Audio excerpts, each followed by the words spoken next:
Onder de 16 lukt die dat net. Hast je er ervaring mee?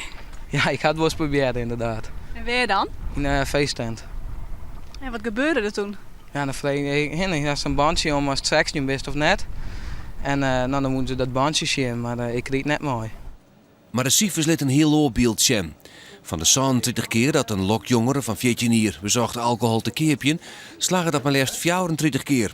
De wethouder is er verschrokken.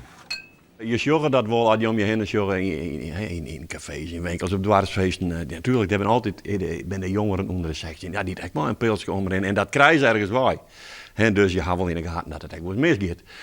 Maar dat het op deze schaal, zo nee, dat hadden wij net verwachten. Het onderzoek is houden in de horeca, bij sportkantines, jeugdsoorten en supermerken.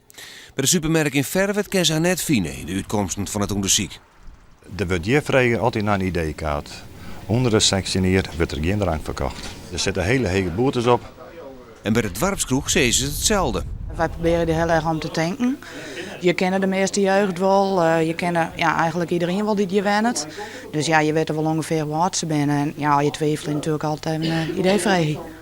Boven dat denken de ondernemers dat de verkeer van drank en bijen onder de 16 net eens het grootste probleem is. Wij hadden altijd zelf net in de hoorn, want de mim en de ouders, die keept ik voor de jeugd. En wij willen dan wel eens voor ons jongen. Ik denk wel dat iemand van, ik zei wat 14, 15 dit graag Belska wil, dat die altijd wel een manier vindt om dat te krijgen. Gewoon een vriend van mij. Die helpt toen voor mij te krijgen van mij. Maar had ze het zelf nooit geprobeerd? Nee, dan krijg ik het net mooi, nee. Nee, want het is natuurlijk lekker verschut als er in de winkeltjes vreugd mooi die drank. En dan zou je nee krijgen met mij omdat ik geen sexy mist.